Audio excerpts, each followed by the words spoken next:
What's up YouTube? Welcome to Talk Malcolm Talk, so let's talk. So on SmackDown last night, two major things happened. One, at Battleground, there's going to be a Punjabi prison match. Oh my god, that's awesome. From what I can remember, the last one with Batista and Great Khali, it wasn't all that good. I'm going to see it live. I'm going to Battleground. I don't care, this is going to be great. I'm looking forward to it. Sounds like a lot of fun. And second of all, there was a second ever missed Money in the Bank ladder match and Carmella won it again. I mean, it made sense. I mean, you weren't going to strip it from her then give it to someone else the next week. It just would have been really sad, honestly, someone else won it. And she would have like all the money attire on for like no reason. And after that promo she cut last week, no, she needs it. She deserves it. I want her to have it. Good job. Also, someone who actually really stood out in that entire match, Tamina. She bench pressed them.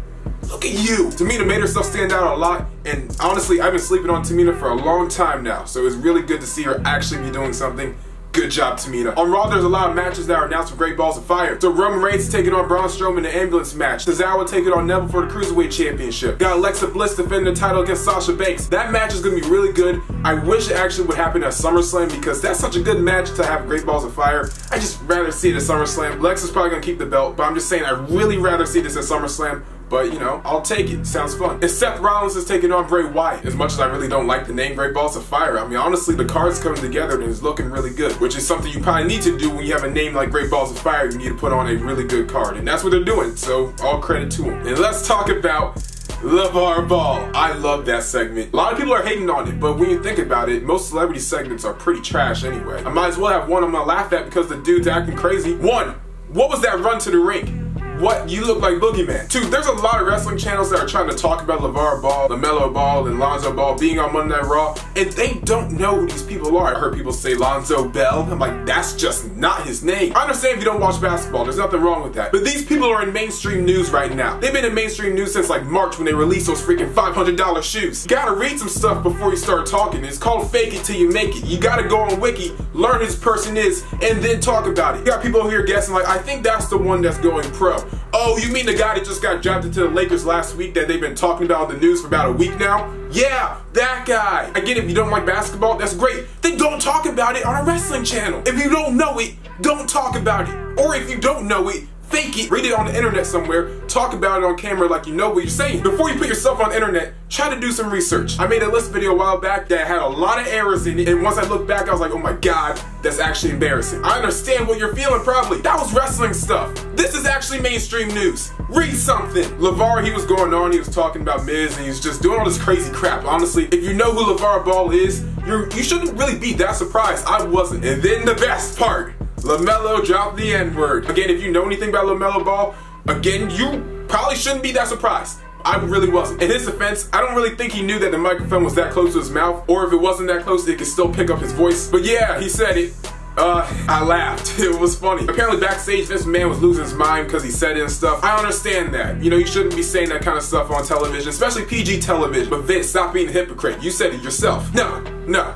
You can't be upset. Well, actually you can, it's your company and stuff in PG, but still, don't be a hypocrite. And Dean Ambrose came out there with his big baller shirt on. I just love the entire segment, honestly. In my opinion, LaVar Ball would be the greatest manager ever. If they could like get this man to actually sit down and realize how a script actually works, if they can keep that personality but put it on a script, he would be such a good manager. He reminds me a lot of Slick. So Daniel Bryan's been a little busy on Twitter. So he congratulated Cody Rhodes on winning the ROH World Championship like a lot of people were because it's Cody Rhodes. He did a really good job. He kind of sent out a trolling tweet saying basically if Cody Rhodes holds the title for 462 days, which will be like the 28th or 18th of a month in 2018. I can't remember off the top of my head, which would be the date his contract runs out in WWE. And Daniel Bryan's always been talking about going back to the Indies, so maybe he's gonna do it. And I wouldn't be surprised if he went back to Ring of Honor, honestly. So Eva Marie was being interviewed and someone asked her if she's ever coming back to WWE or if she's actually done with WWE. And she says she's not done with them and she can still come back and snatch the title. No, please leave, stop, get out. No, not again. No more. Bye. I don't want to see that. I really don't want to see that. Please don't. You have these women in gauntlet matches and Hell in a Cell and Money in the Bank. 2 of them. If you went back down to NXT and did your thing for a couple of years, then came back up, that'd be great. They are doing so well right now, and I just don't want anyone to really ruin that. So it was announced that Lita and Jim Ross are actually going to be doing the commentary for the Mae Young Classic. I understand why Lita's actually doing it because she's a Hall of Famer in WWE. She's an icon in women's wrestling, and she's done so much. She is an actual legend. I don't really want to see her on commentary. I've seen her on the Raw pre-show shows and like Raw talks and all that kind of stuff, she just doesn't really seem that interested. The way she talks, it doesn't come out like she really cares. I don't really want to hear her on commentary. Of course, Jim Ross is a legend, but I don't really want to hear her on commentary. Like, I love Lita, respect Lita, but I just don't want to hear her on commentary. She doesn't sound that interested. Maybe she will during the tournament, but I don't really want to hear her that much, honestly. I mean, that's just my opinion, though. I mean, they wouldn't put her up there if people didn't really want to see her. And obviously, people want to see her. I love Lita, but I just don't really want to hear her. And finally, something outside of WWE. So New Japan, they have the G1 Climax. It's like a really big tournament. People are broken up in an A block and a B block. Neither one of the blocks are really all that stacked. There's a lot of really good talent in each one. Like in the A block, it's like Kota Ibushi and Zack Sabre Jr. But in the B block, which is really interesting, the IWGP Heavyweight Champion Kota Ibushi. Oh my God, no, that's not right. Okada. Oh my God, I can't believe I actually said that. Wow.